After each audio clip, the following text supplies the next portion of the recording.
언제나 푸를 것 같았던 나뭇잎들이 색깔이 변하고 있습니다. 나뭇잎의 색깔이 변하는 것은 기온이 변하기 때문입니다. 낮에는 뜨겁다가도 밤이 되면은 차가워지는 이 온도의 변화, 이 바깥에서의 변화가 나뭇잎의 변화를 일으키는 것입니다. 우리가 살다 보면은 여러 가지 변화들이 있지요. 그런데 이 변화가 우리의 삶에 어떤 변화를 또 일으킵니다. 이것은 나쁜 것이 아니고 좋은 것입니다. 우리의 삶이 하나님의 뜻 안에서 그리고 섭리 안에서 항상 그것을 따라갈 수 있다면은 주님의 변화무쌍한 움직임에 우리도 함께할 수 있으리라고 생각합니다. 오늘 개인적인 서신이라고 할 수 있는 디도서와 또 성격은 좀 다르지만은 일반 서신 중에 속하는 빌레몬서를 살펴보겠습니다. 같이 기도합니다. 하나님 너무나 감사합니다. 우리 주변에 변화를 일으키시는 하나님의 움직임을 알아차리고 또 하나님의 우리 속에도 좋은 변화를 일으키시기를 소원하는 마음입니다. 오늘 성경 공부를 통해서 하나님의 우리 영혼에게 주님의 음성을 들려주시고 저희들이 그것을 하나도 빠짐없이 들을 수 있게 인도해 주옵소서. 예수님의 이름으로 기도합니다. 아멘. 디모데전서와 디도서는 사실 목회서신으로 묶여져 있는 것입니다. 개인적이고 또 목회적인 충고들로 우리가 알고 있고 그 다음에 그 목회적인 충고이기 때문에 교회적인 상황 거기에 대해서 우리가 알 수 있는 성경들이죠. 디모데전서와 또 디도서는 한 시기로 이제 묶어져 있고요. 디모데전서 이후에 마케도니아라고 하고 있는 중에 여러 가지 일들이 일어났었고 그 다음에 또 로마의 감옥에 갇혀 있을 때 마지막으로 마치 유언처럼 쓴 것이 이제 디모데 후서입니다. 저번에 우리 디모데전서에 대해서 보았고 오늘은 디도서를 먼저 보고 그 다음에 건너뛰어서 빌레몬서를 보도록 하겠습니다. 디도라고 하는 사람은 사실은 이방인입니다. 그리스 사람이고요. 디모데가 아버지는 헬라인이지만은 어머니는 외할머니부터 이제 로이스 그리고 유니게 믿는 유대 여자였음에 틀림이 없습니다. 그래서 이제 혼혈이지만은 디도는 다릅니다. 크레테 섬이라고 하는 곳이 나오는데 사실은 이 크레테 섬은 지중해에서 네 번째로 큰 섬이라고 합니다. 굉장히 크지는 않고 우리나라 이제 대한민국의 어떤 충청도 정도에다가 제주도를 좀 합한 정도, 그 정도라고 이제 생각할 수가 있겠는데 역사적으로 굉장히 복잡하고 어떤 때는 무슬림화되어 있고 지금도 그리스 정교회 교인들이 많은 부분을 차지하지만 섬의 한 중간 정도와 점점이 이렇게 무슬림들이 있는 곳이에요. 그래서 굉장히 복잡합니다. 오늘 새벽에는 거기에 대해서 좀 살펴보시라고 이제 권면을 드렸는데 크레테 섬은 역사적으로 전쟁이 굉장히 많았습니다. 조금 규모가 있다 보니까 거기를 기점으로 해가지고 아프리카라든지 또는 위쪽에 있는 유럽이라든지 이런 것들을 복속하기 위해서 굉장히 그 전쟁 기지로서 사용되었던 것이고 또 사실은 이 섬이 마치 그 항공모함식으로 운영되는 그런 전쟁 기지 역할을 했습니다. 그러나 얼마나 많이 고생이 있었겠습니까, 거기에서. 그래서 그 오스만이라고 하는 그 무슬림들, 이 사람들이 차지했던 수백 년의 기간이 있었고, 이것 때문에 많은 사람이 순교도 했고, 어려움을 당했던 곳이기도 합니다. 자, 근데 이 크레테 섬이 큰 섬으로서, 예전에는 이 성경 시대에, 이거 신약 성경이 시작되던 그때 시대에 많은 무역을 하던 곳이었어요. 당연하지요. 네, 아프리카 대륙과 또 위쪽의 유럽 대륙의 딱 중간을 차지하고 있는 그 바다에, 그 바다에 딱 차지하고 있으니까 거기서 많은 사람들이 무역을 일삼고 있었습니다. 그래서 오래전부터 찬란한 문명도 있었고 또 섞여 있는 문명. 지금도 이제 크레테 섬 사람들은 자기들은 이제 그리스 사람이라고 하지 않고 자기들은 크레테 사람이다 이렇게 이제 얘기를 한다고 하죠. 그 정도로 자부심을 가지고 있는 사람들입니다. 그러다가 차츰 문명이 퇴보하면서 로마의 황제인 아우구스투스 황제 때 이 섬의 주민들이 거의 그 야만적인 수준에까지 이르렀다고 하죠. 그러니까 오늘 새벽에 보았던 디도서 1장을 보시게 되면 어, 거기에 사람들이 어떤 식으로 소문이 나 있는지, 얼마나 야만적이고 자기 배만 섬기는 사람들이다, 게으르다, 뭐 이런 얘기들이 나오는데 바울 사도는 그게 사실이다 이렇게 이야기를 하고 있지 않습니까? 예, 그 사람들을 가르치라고 이제 이야기를 하고 있습니다. 정말 혐오와 멸시의 대상이 되어 있었습니다. 크레테 섬이 바울이 체포돼 가지고 로마로 압송돼 갈 때 그때 로마하고 가고 있는 중간에 있었기 때문에 그 배가 거기를 이제 들려서 가야 됐었는데 배가 이제 파선을 했습니다. 크레테 섬에는 그 주변에 굉장히 풍랑이 많기로 유명한 곳이기도 합니다.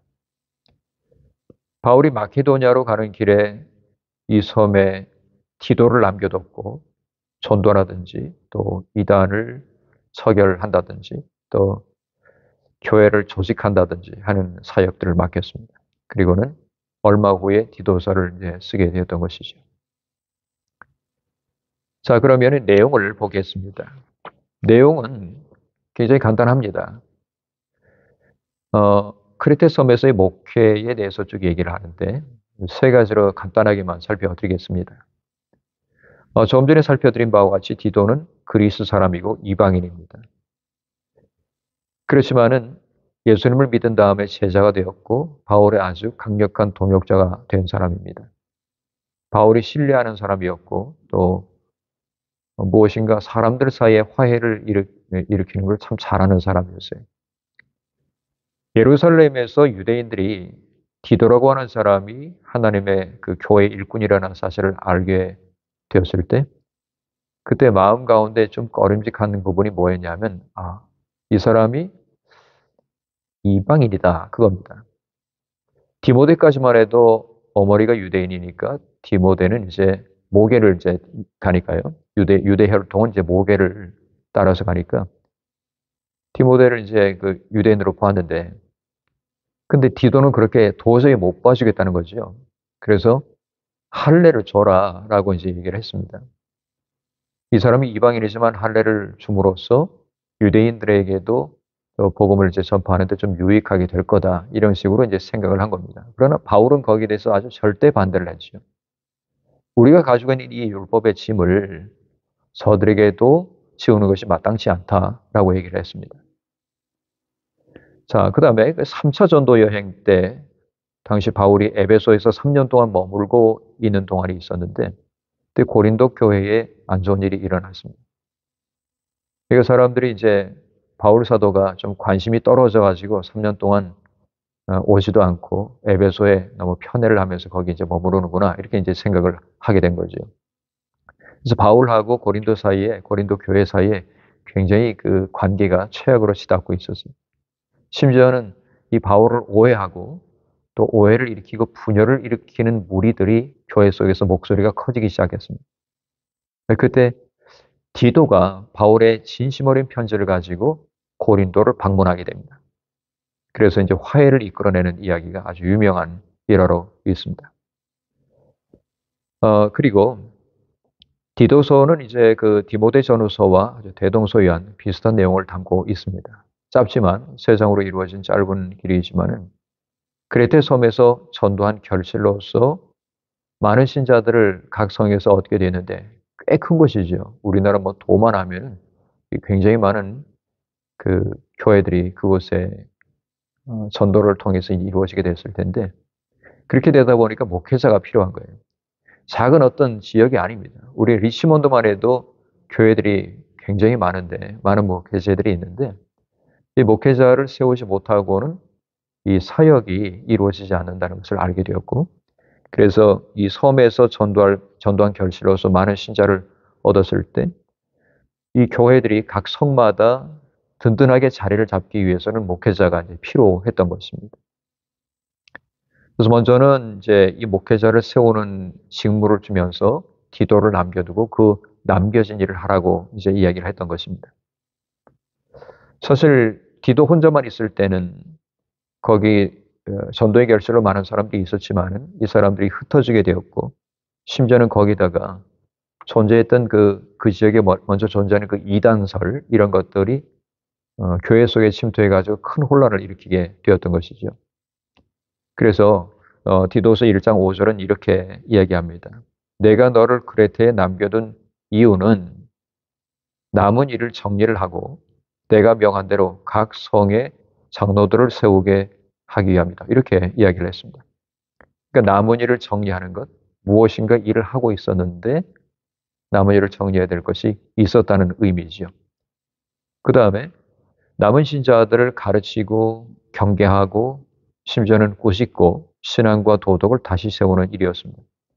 여러분, 신앙과 도덕이 따로 가질 않습니다. 신앙과 도덕은 함께 가는 것이에요. 그래서 바른 신앙을 가진 사람은 도덕적이에요. 근데 신앙을 가졌다고 하면서 도덕적이지 못하다면 그 사람의 신앙은 잘못된 신앙을 가지고 있다고 보아도 무방합니다. 자, 남은 일을 하는 것이 첫 번째 과제이고 두 번째 과제는 장로들을 세워서 그 다음 절에, 그 다다음 절에는 감독이라고 이렇게 용어가 바뀌는데 사실은 같습니다. 동의어인데 둘 다 다스리는 자라고 하는 구약에 보면은 우리 유대의 산헤드린이라고 하는 공의회 회원들이 있죠. 이 산헤드린 회원은 뭐 72인 정도로 보기도 하고 심지어는 100명이 넘게 120 정도로 보기도 합니다. 근데 그것이 몇 명이 됐든 장로직에서 유래를 해요. 그러니까 산헤드린에는 엘더들이 있었습니다. 이 엘더들은 다스리는 자들입니다. 감독하고 다스리는 자들. 다스리니까 감독을 하겠지요. 무엇을 감독하다라고 말하는 바로 그 단어예요. 이런 사람들이 가져야 될 것은 뭐냐? 먼저는 인격입니다. 인격. 인격에다가 신앙이 더해졌을 때 그 사람이 신앙이 빛이 나게 되는 것이고 책망할 것이 없는 사람이어야 한다라고 말했습니다. 근데 가만히 보면은 우리 한국이나 뭐 미국 감독들은 잘 모르겠어요. 제가 뭐 개인적인 지분은 없으니까.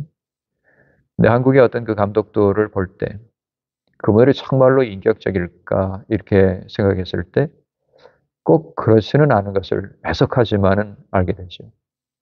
그렇기 때문에 이제 교회 속에 이제 문제가 생겨나고 또 반목이 생겨나고 또 젊은 목회자들이나 의식 있는 목회자들 깨어 있는 사람들이 굉장히 마음의 상처를 받고 교회에 대해서 어떤 회개를 부르짖고 하기도 합니다. 이것이 있어야죠.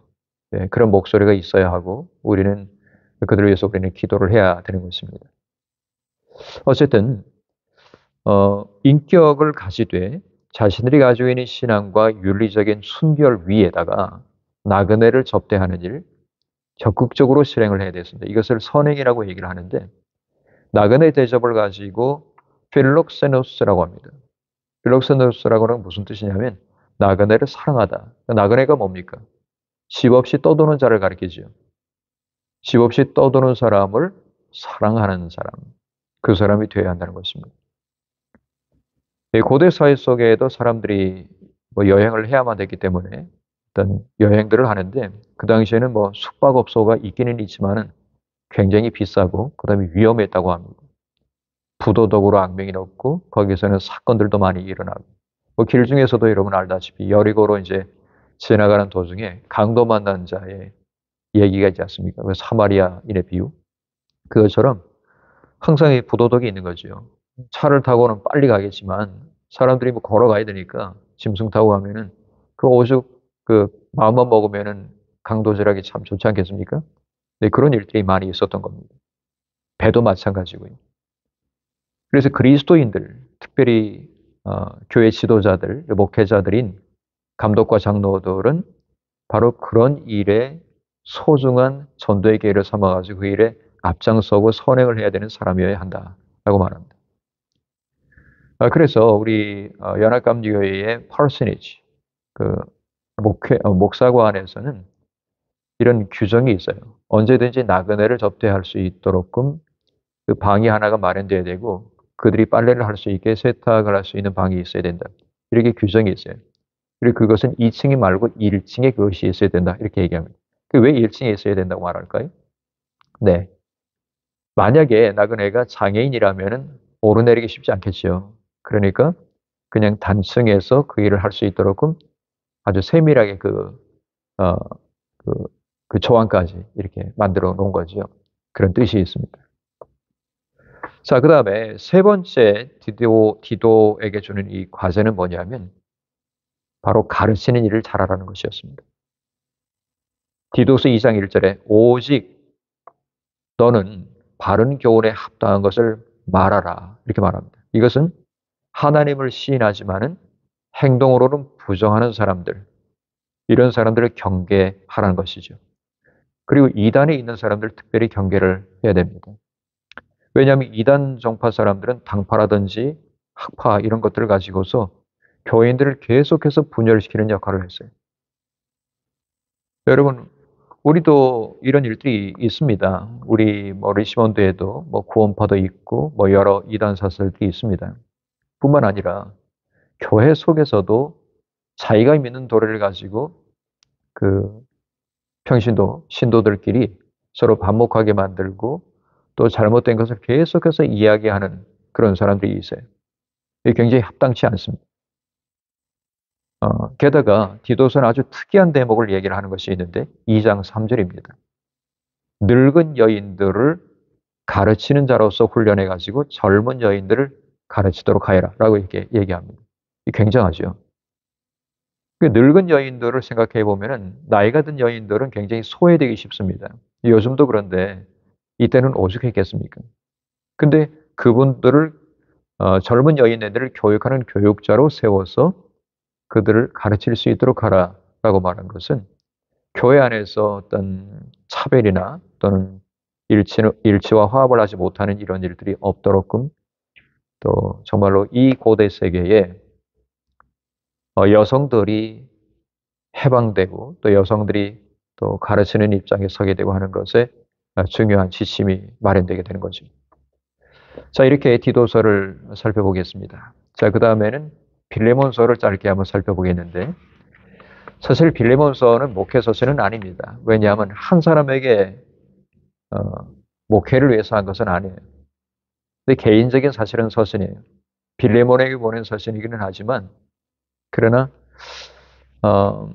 여러 사람이 수신자로 되어 있는 건 맞습니다. 그렇기 때문에 일반 서신에 속합니다. 그리고 빌레몬서는 특별히 옥중에서 썼기 때문에 옥중 서신이에요. 에베소, 골로새, 빌레몬, 옥중 서신이죠. 근데 빌레몬서는 골로새 교회하고 굉장히 관련이 깊습니다. 왜냐하면 골로새 교회의 아주 중진이었기 때문에 이 사람이 유력자였고 또 부유한 사람이기도 했습니다. 사실 골로새는 우리 바울 사도가 거기를 방문을 하지 않았습니다. 바울 사도가 머문 곳은 에베소예요. 에베소인데 에베소에서 몇 년 동안을 머물면서 복음을 전파하고 제자들을 양육하고 기르는 동안 그때 이 골로새에 있던 이 사람이 에베소에서 가르침을 받고 굉장히 큰 일꾼으로 중요한 일꾼으로 익힘을 받고 그다음에 자기의 고향에 가서 교회를 세우고 복음을 전도한 겁니다. 이런 식으로 에베소 교회가 모교회가 되어가지고 소아시아 지역의 여러 군데로 교회가 번져나갔어요.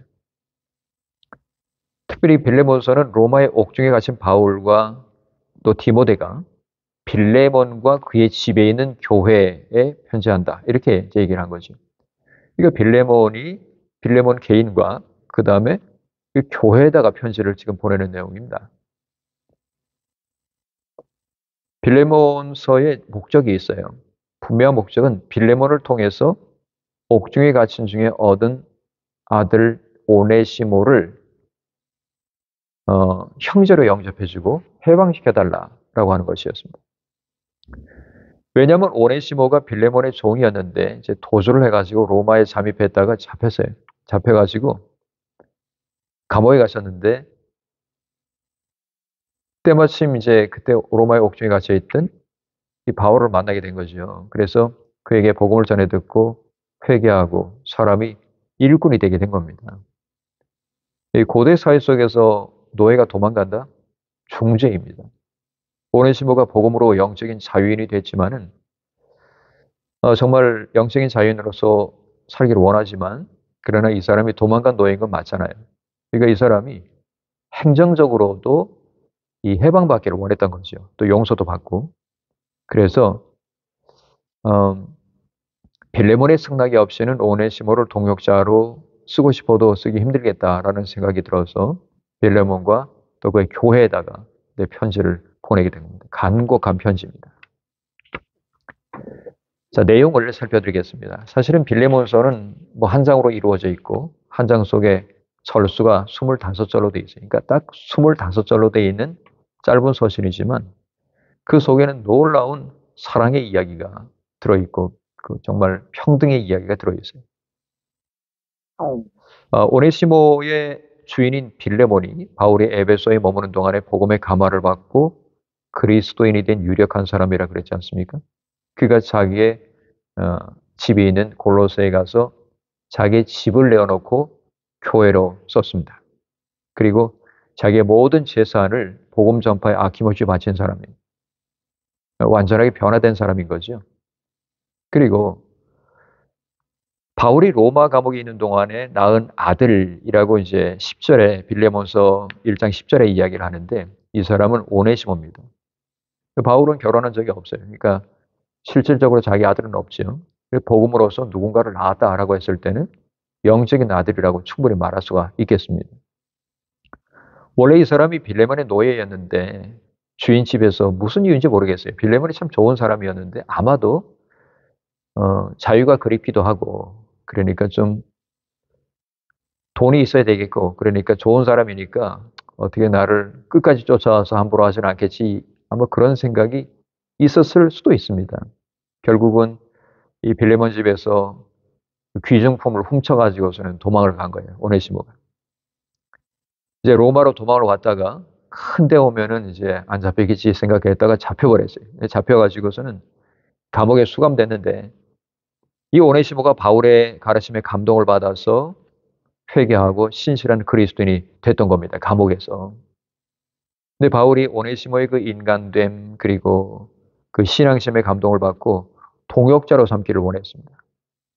이거 바울의 입장에서는 무슨 뭐 종이니 노예니 이런 거하고는 전혀 그리스도 예수 안에서는 아무런 뭐 차별이 없다는 사실을 알기 때문에 동역자로 이제 삼은 거죠. 뭐 유대인이고 헬라인이고 이방인이고 아무런 상관이 없는 겁니다. 디도를 동역자로 삼았듯이. 근데 문제는 이 오네시모가 노예 신분이었던 점 그리고 주인을 배신하고 귀중품을 훔쳐가지고 도망을 온 점 이게 이제 걸림돌이 된 거죠.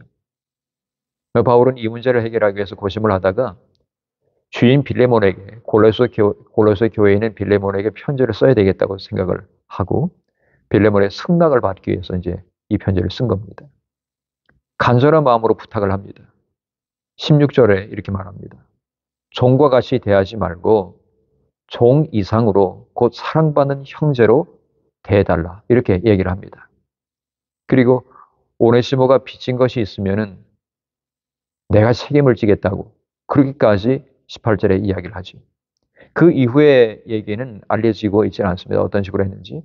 그러나 골로새가 이걸 거절했다고 저는 절대로 믿지 않습니다. 그렇게 우리는 생각할 수 없죠. 왜냐? 바울의 전도를 받고서 그리스도인 되고 그리스도인이 되어서 그렇게 자기 본향에서 교회를 개척하고 그렇게 애를 쓴 사람이 잘못할 리가 없죠. 잘 했을 겁니다. 그래서 그 이후에 구체적으로 어떻게 됐는지는 자세하게 다시 어떻게 만났는지는 얘기가 나와 있지 않지만 교회 역사에 있어서 이후에 오네시모가 풀림을 받게 되고 그 다음에 안디옥 교회의 이그나티우스라고 하는 감독으로부터 임명받아서 서기 95년 그때 사망할 때까지 놀랍게도 에베소 교회의 감독으로 즉 에베소 교회 목회자로서 교회를 섬겼다고 기록하고 있습니다. 자, 우리 여기까지 디도서와 또 빌레몬서를 살펴보았습니다. 여러분 성경의 그 배경을 우리가 살펴보면서 성경 말씀을 읽는다면은 더 깊은 감동으로 다가올 줄 믿습니다. 우리 같이 기도하겠습니다. 하나님 너무나 감사합니다. 인간적인 눈으로 볼 때는 답답하고 얽혀있는 여러 가지 것들이 있지만 주님의 눈으로 바라볼 때 모든 다가오는 어려움들이 어려움만이 아니라 하나님의 역사를 이룩하는 놀라운 도구가 될 줄로 믿습니다. 복음의 걸림돌들이 안 보이는 것은 아니지만 우리들도 하나님의 역사를 긍정적인 믿음을 가지고 바라보면서 언제나 우리에게 주어진 사명을 잘 감당할 수 있게 힘을 주시옵소서. 믿음을 주시옵소서. 성령에 충만하게 하옵소서. 예수님의 이름으로 기도합니다. 아멘.